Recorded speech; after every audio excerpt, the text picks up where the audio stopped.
You're listening to Quantum Revolution with Karen Curry Parker, exploring new frontiers in consciousness, science, and evolution. Join us in intimate conversations with cutting-edge scientists, spiritual leaders, artists, disruptors, and visionaries who are working towards reframing the narrative of our future by healing the rift between spirituality and science, reclaiming creativity, and laying the foundation for a new world. And now, here's your host, Karen Curry Parker. On this podcast, we talk a lot about sustainability and reframing the conversation around topics that seem sort of certain about the structure of water and how water works in the body. We think we're certain about the possibility of alien life. We're certain about how children need to learn. And yet, if we stay curious, we learn that maybe many of the things we're certain about are not actually based in truth, but rooted in tradition or outdated ways of seeing the world. It is said that the only things certain in life are death and taxes. Death, by definition, is not sustainable, or is it? In America, the funeral industry is costly and environmentally destructive. After a funeral service, the body of a deceased loved one is transported to a cemetery in a hearse or other vehicle. In the cemetery, the casket is rested in a liner structure designed to keep the grave from collapsing inward, either in a concrete box within the grave or a plastic, metal, or concrete structure with no bottom. The grave is sealed up, leaving time and anaerobic degradation to do their thing, which, with embalming and non-biodegradable caskets, takes a good bit of time. There are variations on this theme, of course. Jewish funeral traditions, for example, call for plain wooden caskets. People who object to the cost, about $7,100 for a standard issue funeral with viewing and burial, may opt for less expensive accoutrements. And then there's cremation. According to the National Funeral Directors Association, 45.4% of people choose cremation instead of burial. Each after-death action comes with its own set of environmental impacts, from embalming chemicals that leach into groundwater to transportation emissions. Many cremation facilities lack modern filtration systems and spew carbon dioxide and mercury into the atmosphere. Cemeteries themselves carry an environmental cost. Many depend on fertilizers and large amounts of water to maintain that clipped, mowed look. And then there's the space crunch. For centuries, cemetery owners have looked for ways to both rearrange their dead and seek out new places to bury. Things are only going to get worse as boomers start to die, and some cities are rushing to secure more plots. This is not the most comfortable conversation for many of us. We don't want to think about death. But as my guest today, Sandy Gibson, founder of the Better Place Forests, shares with us, death is a sacred part of life. And when we reframe the conversation about the ritual of funerals in the context of creating a sacred space for remembering, we can explore healthier and more sustainable options for all the phases of life. Hi, everyone, and welcome to Quantum Revolution. I'm Karen Curry Parker, and I am here today with Sandy Gibson, who is the founder of the Better Place Forests, which is, I don't even know, Sandy, what word to give this. Would you call this a sustainable burial system? We call them conservation memorials. Talk to me a little bit, because I know that this is a pretty interesting idea. I want to hear from you how you landed upon this idea. I want to lead into this conversation with a memory that I have of when my first husband's grandmother died. And we had to go and pick out all the parts of the funeral. And the first thing we had to pick out was this massive, sateen, shiny, gold-covered coffin that was filled with velvet. And then we had to discuss how we wanted to embalm and preserve the body with the intent that somehow the body itself would stay intact over time, which I'll say for me personally, as a Jewish person, was a very foreign idea. I come from a religion where ideally you would be buried in a pine box and that's it. So what do you do that's different than putting people in a permanent earth-encased shrine? Well, let me give you the high-level overview, and I can talk a little bit about where our idea came from and where it fits in the broader context of the American funeral tradition. Better Place Forests, we are the first sustainable alternative to traditional cemeteries for families who choose cremation. That's a lot of words. But what it means is that instead of a body being buried in a casket, in a grave, and marked with a tombstone in a cemetery, our customers are choosing cremation. They are choosing a tree in one of our conservation areas, and they'll have their ashes mixed with the soil and spread beneath that tree as a permanently protected family tree. And by choosing that tree, they're helping contribute to the purchase and permanent protection and endowment of that forest. How it works is that 80% of baby boomers are expected to choose cremation, but they're typically not pre-purchasing in cemeteries the way that their parents did. And that's not because people have lost a need for permanence or a need for sense of place or a desire for their family to have a ritual that's cathartic, that's a catalyst at the end of their life. It's that people are looking at cemeteries, and for those people who choose cremation, they're typically not seeing something that perfectly aligns with their values. People who choose cremation are often thinking, first, ideas like I want to take up less space. Second, that they want their ashes to return to the cycle of life. They want their ashes to be in nature. And often for our customers, they're nature lovers, whether that's conservationists or whether that's hobbyists who spent their life in nature, or whether it's folks who just think nature is the most beautiful place in the world, which to be honest is what drew me to the concept of Better Place Forests. All of it is around the same concept of being in nature and having that as your final resting place. And how we started the company was that when I was 10 years old, my father died of a stroke unexpectedly. And when I was 11, my mom died of cancer. I've spent my whole life going back to their grave from when I was a young boy. And that means that grave has a very important role in your life. And it's one that Americans today, well, most people in developed countries in the world, see a lot less death at young ages than they used to. And so death is not as present as it used to be, I think, in society 100 years ago. And so people often don't like to think about it. But what you realize is when you've lost someone that you love, you never forget them dying, if you were there in particular. You never forget their funeral, and you never forget the image of their final resting place. And our goal was to create something where that image would be beautiful, where it would be positive, where people can think and go back to us and be inspired by being a part of that place and being able to come back and visit the person they love.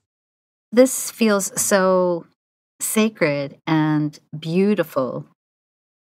I want to bring us back to reframing something or thinking about or talking about something you brought up, and that is the idea that, especially in Western world, in the developed Western world, we don't see death and a lot of death, or at least maybe I would say pre-COVID, we didn't see a lot of death, and that really wasn't part of our cultural narrative that much. Talk to me for just a minute about your beliefs about death and how you got yourself through losing both parents at such an incredibly young age and the impact that has had on your worldview. There are a few things about that. I grew up in a very religious family. I was a choir boy, so I was in church, 4 days a week. And so I do think that for me, that faith was a fairly important part of getting through that in life. And the best example of that was watching how my mom dealt with cancer. My mom was 39 years old when she was told she had terminal cancer on Christmas Eve.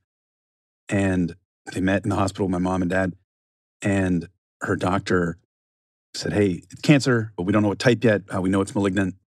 And that's it. We're going to be shut down for the holidays, so we will get back to you in January when we talk about this. And my mom had all these questions, and he said, look, I'm really sorry. It's Christmas Eve. I've got a Christmas Eve party to go to, which obviously isn't the ideal bedside manner, but it kind of is the nature of hospitals, particularly in Canada, where the medicine is very good, but that is what it's designed for. It is designed to provide medicine and treatment. It is not necessarily a place for emotional and spiritual connection. And that's not how hospitals in many places have been thought through, although in certain cases, where's where they came from. And my mom was very religious, and she would ask, why would God do this to me? Why would someone who is a 5-year-old and 8-year-old get diagnosed with terminal cancer? One day when she was just asking that question, she had a really interesting idea. And she had talked to the different psychologists and psychiatrists provided by the hospital. And her question was, how do I tell my kids? And one of them had said to her, oh, you don't tell your kids. And she goes, what do you mean I don't tell them? Well, what if I'm going to die? Oh, well, you don't tell them until you're going to die. You don't want to tell them that. You don't want them thinking about the fact that you're going to die. And the other one goes, well, you have to tell them immediately. You can't have them spending the rest of their life wondering why you didn't tell them. So you'll hear two experts highly educated, both part of a hospital, giving the exact opposite advice. And she realized she didn't trust either of them. And she ended up getting a lot of advice and support from a woman who had survived cancer and was matched up with her through a hospital and a pairing program. And that's where my mom came up with this idea for a nonprofit called Wellspring. And Wellspring is a cancer support network in Canada where cancer survivors provide counseling and support to cancer patients. And the whole idea was that that shared experience was more important than expertise because people need that shared experience to trust someone. And why that was so powerful as a kid to see was, I remember my mom saying once, she said, well, if I didn't get cancer, I never would have founded Wellspring. As a young kid hearing that, you realized how much purpose it gave in her life and that she had found some meaning in something that at the time I didn't know. When my mom told me that, she was in remission and we thought she was going to survive. But how much meaning that provided to her to have found a purpose in that suffering, in that terrible, terrible thing. And that was very inspirational. So I think that example is very important to me, is to think about how do you get through the worst things in the world. You think about Man's Search for Meaning by Viktor Frankl. One of those 3 sources of meaning is overcoming unavoidable suffering. And I think it's a way that you can get through it. Whether you want to think about it from a meaning standpoint, a purpose standpoint, whether you think about it from a faith standpoint, all of it's fine, but it still comes back to the same answer of how do you take that negative energy from something really bad and turn it into something positive in the world? And that's going to make you feel, I don't know how to describe it, but I think that's kind of the point of a lot of life, is to take those moments and find the meaning in them. And that will give you a lot of strength when you think about how to get over it. That's really profound. One of the things that we have heard when we've been exploring the theme of creativity and sustainability is many of our guests have been bringing us back to the idea that without purpose, you can't be sustainable because everything is just, I would guess, what an existential spaghetti throwing event. To hear how you took your mother's inspiration and then you yourself transformed, I think, your own pain into a journey to create something more meaningful for others is quite profound. Thank you.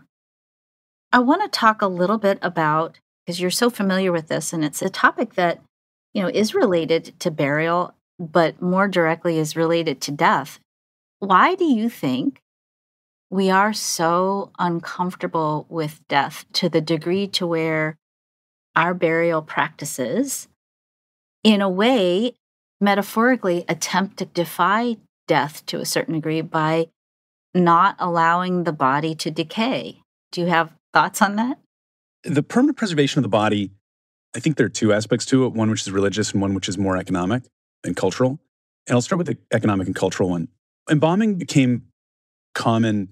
It really began in the Civil War, where they would embalm bodies specifically so they could be sent back to the family, so the family could see them. And I think that was in part, to be honest, it probably started just to make sure that it was their child that they were burying in the family. And, family plots were very common at that point in time. At that point in time, when people were buried, you'd have a family burial plot and you're burying everybody in simple caskets. Even if they're beautifully carved, they're still simple wood.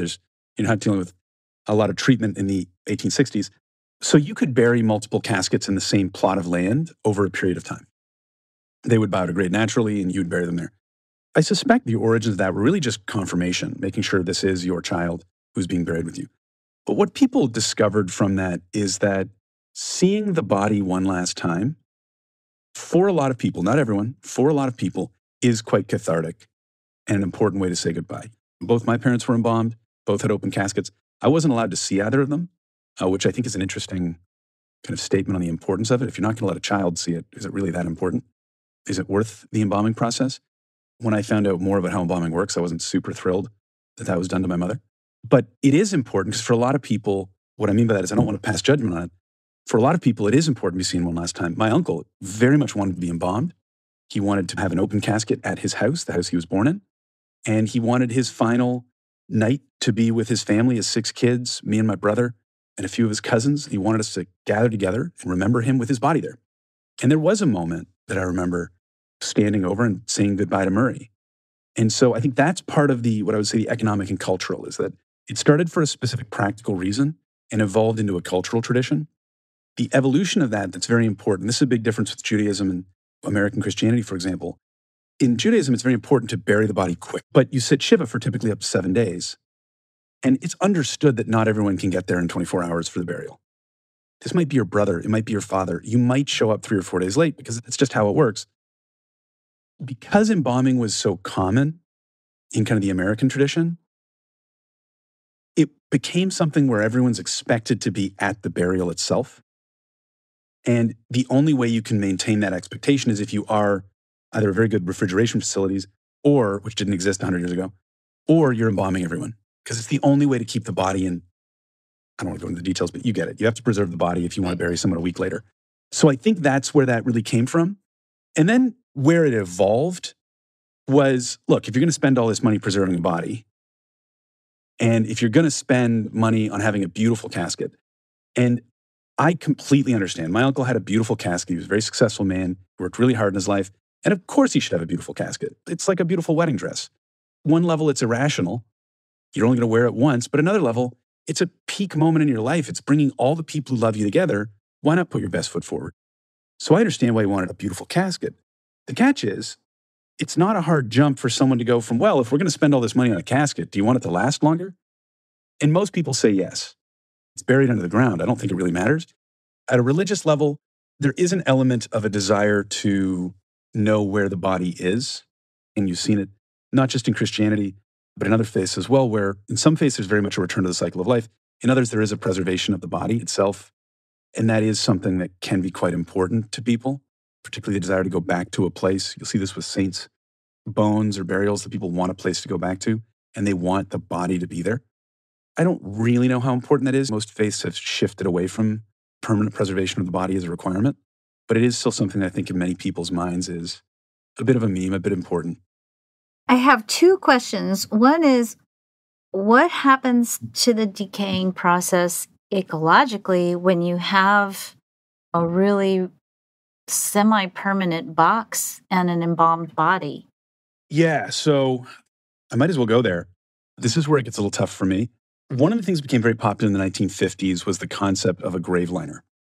And a grave liner started off as a concrete slab that would be placed above the body in the grave. And the reason why they invented it was that a casket will eventually cave in.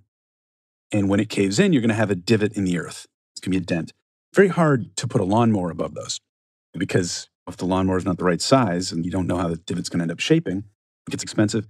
So they invented this idea of a grave liner, which is a concrete slab that goes above the grave and makes sure that the entire cemetery is flat so that you don't have to do a bunch of landscaping work later on, and a gas lawnmower can just go over it and keep the lawn beautiful. So that's where that came from. That evolved into larger burial vaults, which are concrete boxes that the casket goes in. Many people, when they read cemetery contracts, think they're legally required at the state level. They're not. They're typically a bylaw, and a bylaw meaning that it's a law of the cemetery itself. And they're often required, and they're often $2,000 or $3,000. And they're there, honestly, they're primarily there because it's an economic charge that makes cemeteries money, and cemeteries do need to generate some money. You're paying for land to be protected forever. They do need to generate some money to go into their endowment fund. The problem is they don't always remember to put holes in the bottom of the vault.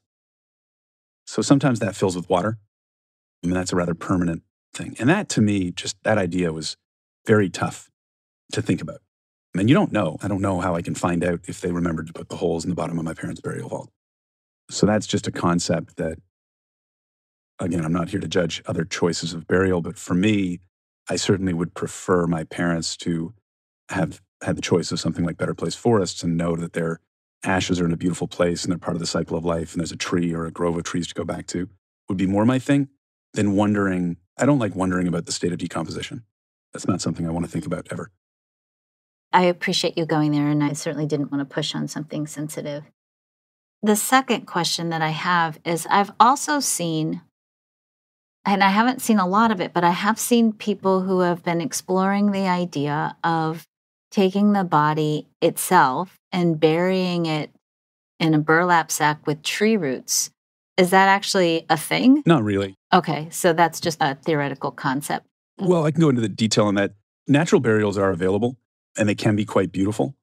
Natural burials in a tree, very hard to get the body under the tree. Very, very hard. For example, we're in redwood trees, and I remember when we started Better Place Forests, I did get a couple angry emails about cremation. And it's difficult when you have a business that touches on an emotional nerve for people.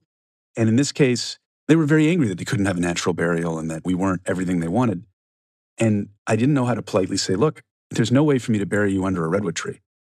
The redwood roots are very widespread. They're very thick, not thick in the sense of thick. They're actually quite thin. They're everywhere. And that would mean cutting through the root system and killing a large portion of the roots to figure out how to you got to get a backhoe in there. That would be a very, very hard problem to solve, which no one would want to pay for, and which I don't think we would ever do. It would be rather environmentally taxing on the forest. There are natural burials that are quite beautiful. If you go into natural burial grounds and cemeteries, again, the challenge is if you want a tree, that root system is going to take up a lot of space. So you're going to have to buy all of the plots around that tree, or else none of those plots can be used. And if you want to buy 10 contiguous plots in any decent cemetery in the US that's not in a very small town, you're probably going to look I'd be surprised if you get it for 100,000. And if it's a major city like a Toronto or a New York or something like that, you're probably going to be looking at a few million. People generally don't have any understanding of how expensive that is because there just aren't a lot of 10 or 15 person contiguous plots left in America. It's a beautiful concept, very difficult to execute on. And when you're trying to bring a new idea like this to market, you need to make some trade-offs and choices. And one of those trade-offs that we made was being cremation only. We understand natural burial is a beautiful idea. We actually put the founder of the Green Burial Council, Joe Seehey, on our advisory board. He's a great guy, quite a character. And I remember telling him about Better Place Forests. And at first he didn't love the idea. And I said, we're cremation only. He said, well, that's not what our customers were looking for. That's not why we started this.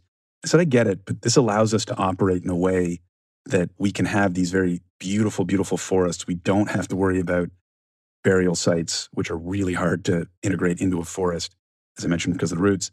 We don't have to do open field burials, which are natural, but also aren't something people want to pay a premium for.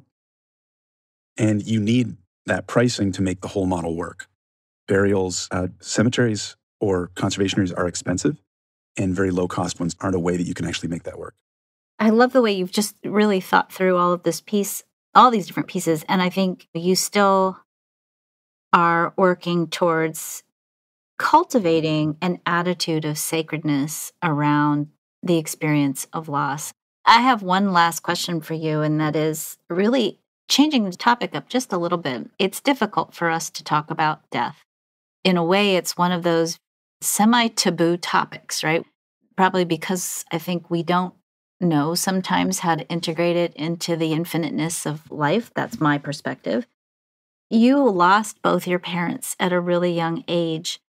How did you, over time, manage to work with the loss of your parents?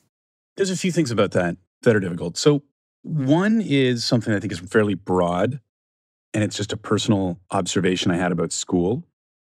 School is not a system that is designed for kids who had to grow up too young. When you see death, and I don't even think it's just death, I just think when a boy has to grow up without a father, and I grew up as a boy, so that's all I know about, I imagine it might be similar for girls, they tend to grow up in certain ways a little too young. And I think they lose some of the innocence of just trusting their teachers and doing what they're told. They tend to be a little bit more stubborn, and that can make it really hard to go through school.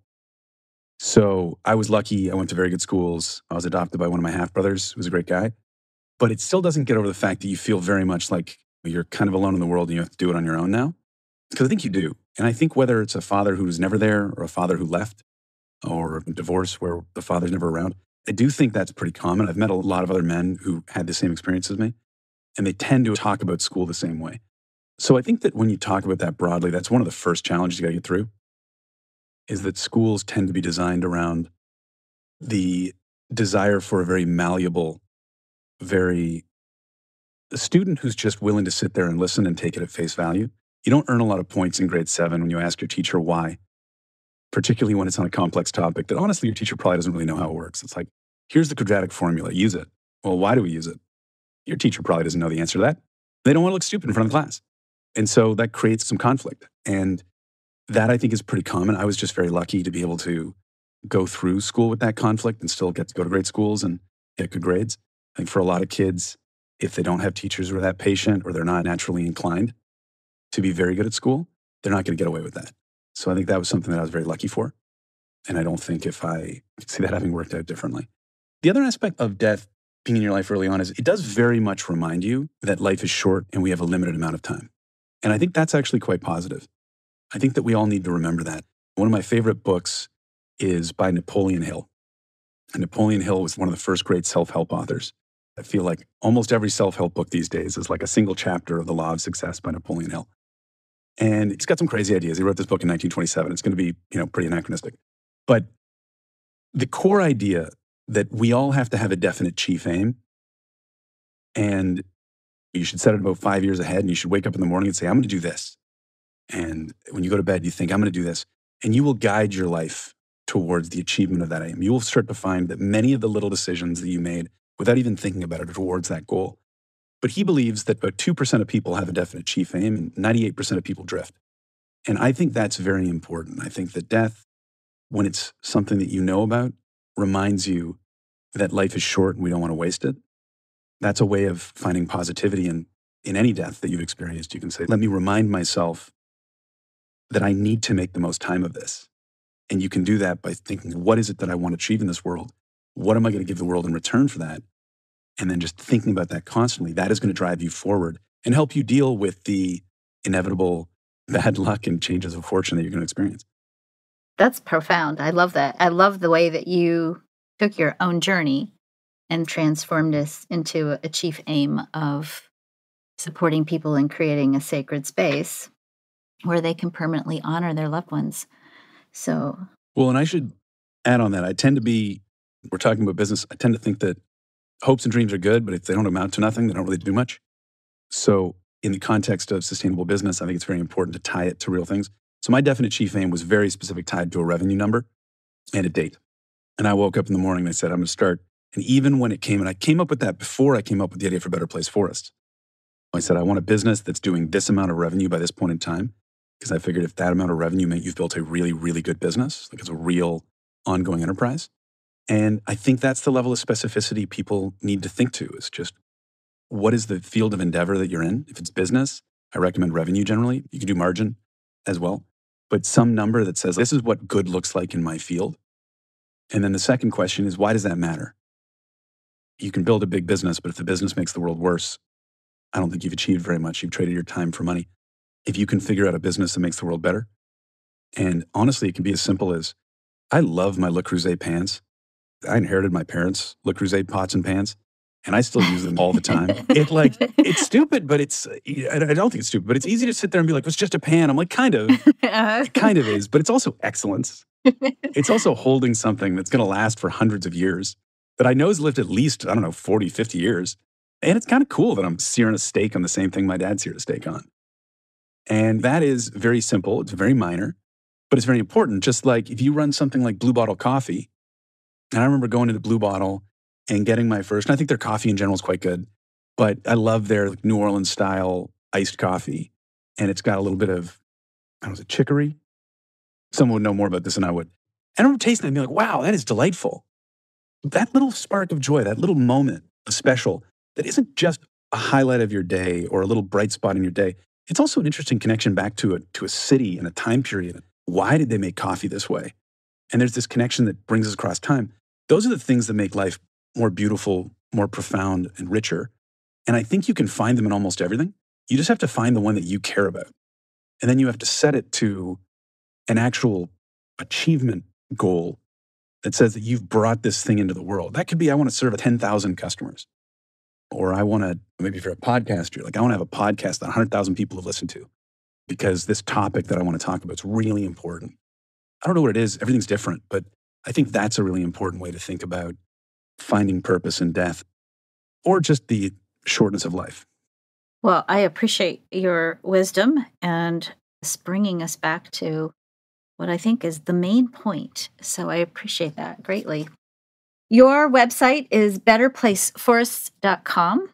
And is there any other resource or anything else you want to share with people so that they can find you and consciously begin the process of making the end of life sacred and sustaining for not only themselves, but for their families?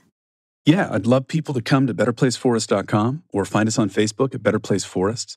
If you follow us in either place, we generally create a lot of content to inspire people about connection to nature, as well as thinking about our lives and our preparation, and most importantly, how thinking about the end of our own lives can impact the lives of the people we're going to leave behind us.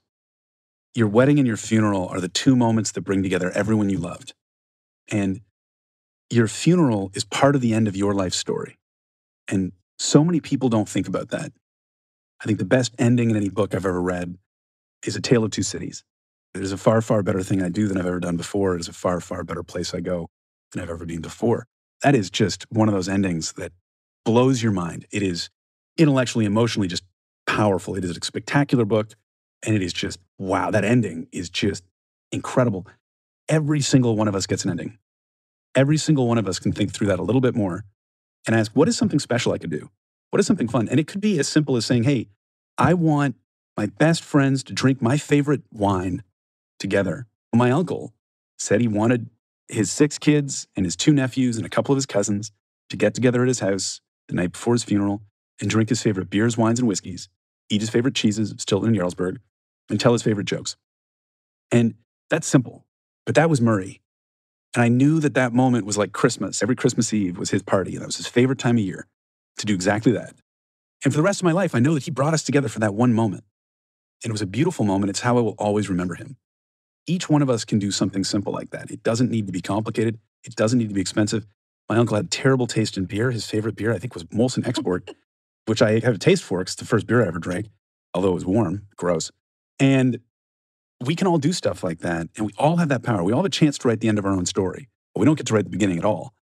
And I just think there's something powerful there. We have lots of content and ideas on that and inspiration. And I hope more people will think about that and ask, whether they choose Better Place Forests or not, how can you write the end of your own story?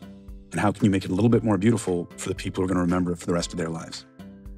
That's beautiful. Thank you so much for being here with us today, Sandy. And thank you for sharing your inspiring story. I am walking away today with a little bit of a different perspective on the length of life, chief aims, and bigger goals. Thank you. Thank you, Karen. Sandy Gibson is a man on a mission, a person with a clear chief aim and the passion and directive to fulfill it. I have to say that while I was curious about having a conversation about the funeral industry and exploring more sustainable ways of honoring our loved ones, I was deeply impacted by Sandy's personal journey with death and life. In a time in the world when there is so much suffering personally and collectively, it's easy to slide into stories of self-pity and despair, to feel bitter about loss. But loss and even suffering, for now, are unavoidable aspects of life. We will all at some point die. And if we're lucky, we'll leave people behind to grieve for us. Obviously, the journey of processing a loss and turning it into some kind of greater purpose takes time. What Sandy so beautifully shared with his story is that tragedy, as painful as it can be in the moment, and the moments that follow, can also bring the seeds of purpose. Viktor Frankl, the Holocaust survivor and author of the book Man's Search for Meaning, stated that, in some ways, suffering ceases to be suffering at the moment it finds a meaning. Sandy Gibson has done just that. He has turned the narrative around grief into a conversation about the sacredness of loss and turned the business of dying into an act of honoring in a sustainable and sacred way. Napoleon Hill wrote that 98% of people drift through life, 2% create change, because they're connected to their chief aim and the meaning of their life. Sandy Gibson shows us just that.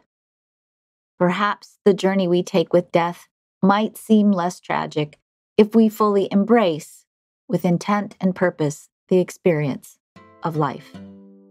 I'm Karen Curry Parker. If you'd like to learn more about how to find your chief aim and embrace, with intent and purpose, the meaning of your life, please visit www.quantumalignmentsystem.com, where you can discover who you are and why you're here. Thank you for joining me for Quantum Revolution. Thank you for joining us on Quantum Revolution with Karen Curry Parker. We hope you found this conversation inspiring. For more information on how to change your world and to hear more about our guest today, visit quantumrevolutionpodcast.com. Make sure you follow us on your favorite podcasting platform so you don't miss a single episode of Quantum Revolution.